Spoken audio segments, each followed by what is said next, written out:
Hello students. Last मैंने जो remainder theorem कराई थी उससे नेक्स्ट थ्योरम है फैक्टर थ्योरम। जरा फैक्टर थ्योरम में हम एक चीज देख लेते हैं पहले कि व्हाट इज फैक्टर। फैक्टर क्या है पहले आपको देखना है, फैक्टर क्या है। ठीक है, अब जरा फैक्टर थ्योरम में फैक्टर से स्टार्ट करते हैं। फैक्टर क्या है देखो जरा, 12 को अगर आप लिखेंगे 6 इंटू 2, यानी 6 और 2 ऐसे नंबर्स हैं। 6 से 12 को डिवाइड करोगे तो भी डिवाइड हो रहा है, 2 से करोगे तो भी डिवाइड हो रहा है। तो 6 और 2 दोनों क्या हो गए इसमें, 6 और 2, 6 एंड 2, ये दोनों क्या हो गए इसके फैक्टर्स ऑफ 12। बात समझे। अब जरा 12 इज इक्वल टू 6 इंटू 2। ठीक है, इसको मैं इस तरह से करता हूं, जैसे 12 को मैं डिवाइड कर रहा हूं 2 से। ठीक है, 12 को डिवाइड कर रहा हूं 2 से, और जो क्वोशंट है वो आया 6 और रिमाइंडर आया 0।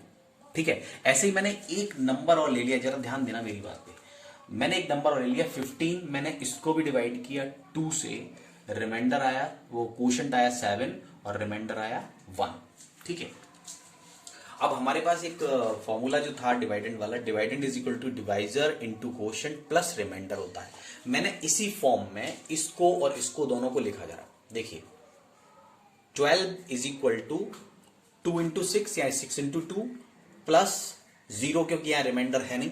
ठीक है, दूसरा 15 का 15 is equal to 7 into 2 plus 1। ठीक है, तो ये दोनों को मैंने इसी फॉर्म में लिख लिया। ठीक है, अब आप जरा ध्यान दें कि ये बिल्कुल इसी की तरह है, ये वाला और ये बिल्कुल सेम है, क्योंकि यहां ये तो 0 ही है। इसका मतलब है कि अगर इस फॉर्मूले में रिमाइंडर 0 हो जाए, रिमाइंडर 0 हो जाए तो ये दोनों नंबर्स इस नंबर के फैक्टर्स बन जाएंगे, डिवाइडेंड के फैक्टर्स बन जाएंगे। ठीक है, तो इन दोनों को उस केस में मैं फैक्टर भी कह सकता हूं, क्योंकि ये फैक्टर्स ही हैं। ठीक है, ये फैक्टर्स हैं तो ये भी फैक्टर्स हो जाएंगे, लेकिन जो कंडीशन है वो क्या है कि रिमाइंडर जो है वो 0 हो जाए। अगर रिमाइंडर 0 है तो ये दोनों फैक्टर्स हो जाएंगे। देखो इस केस में रिमाइंडर 0 नहीं है, तो 7 एंड 2 इन दोनों को आप 15 का फैक्टर नहीं कह सकते। ठीक है, तो अब इस चीज को मैंने, यही फैक्टर थ्योरम है। फैक्टर थ्योरम में भी हम यही करते हैं। जैसे आप याद करो जरा, रिमाइंडर थ्योरम में मैंने क्या बताया था कि px जो पॉलिनोमियल इन x है उसको किस तरह से लिखा था मैंने, x minus a into q x plus p a. ये वही है, वही चीज है। Dividend is equal to divisor into quotient plus remainder, वही है सेम। ठीक है, और यहां पर वही x माइनस ए, जरा x माइनस ए को मत भूलना आप। x माइनस ए क्या है, एक लीनियर पॉलिनोमियल है, लीनियर पॉलिनोमियल है, इसको मत भूल जाना। लीनियर पॉलिनोमियल का मतलब है इसमें x की पावर 1 रहेगी। ठीक है, चाहे आप रिमाइंडर थ्योरम में जाएं चाहे फैक्टर थ्योरम में जाएं, दोनों में x माइनस एक लीनियर पॉलिनोमियल है। जब x की वैल्यू, x की पावर 1 रहेगी तो ये सब अप्लाई होगा। फैक्टर थ्योरम की भी बात करेंगे, रिमाइंडर की भी, लेकिन अगर यहां डिग्री बढ़ जाएगी तो फिर फैक्टर रिमाइंडर थ्योरम फिर यहां पर एप्लीकेबल नहीं होंगी। तो आप ये लीनियर पॉलिनोमियल को भी याद रखना।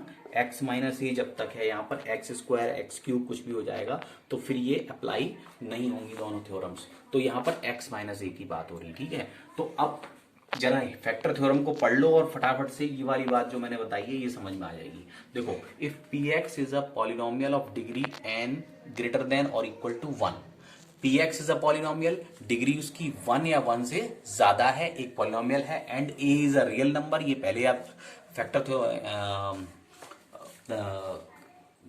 रिमाइंडर थ्योरम में भी आप देख चुके हो।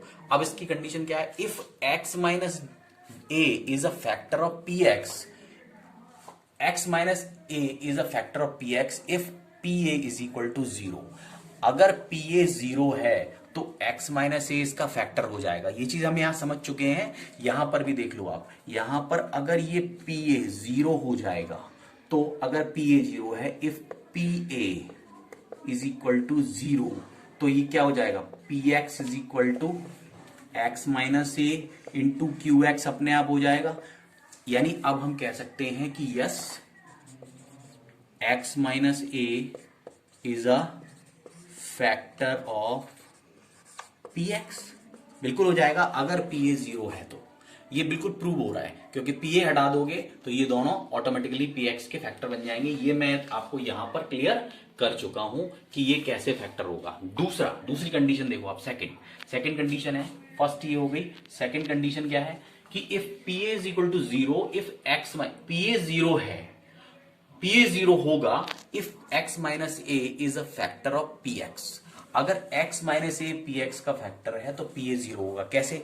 अगर x माइनस ए इसका फैक्टर है, ये जो फॉर्मूला मैंने बताया इसमें x माइनस ए अगर इसका फैक्टर है तो pa तो होगा ही नहीं।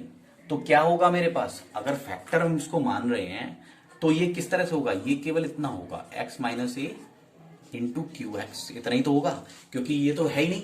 अगर ये दोनों फैक्टर हैं तो रिमाइंडर तो 0 होगा, रिमाइंडर तो होगा ही नहीं। ठीक है, लेकिन ये कह रहे हैं कि अगर तो pa 0 होगा। pa 0 कैसे होगा, अब यहां पर pa निकालो, इससे pa निकालो, a की वैल्यू इसके अंदर रखते हैं, a की वैल्यू रखो, a x की जगह पर a रखा, minus a into q x. ठीक है, a से कैंसिल हो जाएगा, ये 0 हो जाएगा और 0 के साथ क्यू एक्स मल्टीप्लाई करेंगे तो ये हो जाएगा 0। तो इसका मतलब है ये भी ठीक है। तो ये दोनों कंडीशंस प्रूव हो रही हैं, यहाँ पे क्लियर हो रही हैं और ये आपको आई होप कि समझ में आ रही होंगी। और इसीलिए मैंने ये एग्जाम्पल भी लिया था। ठीक है, तो ये दोनों चीजें ना भूलें आप कि इस एग्जाम्पल को थोड़ा सा और दोबारा से वीडियो चला के आप देख लें। और इसके बाद मैं कराता हूं एक्सरसाइज 2.4।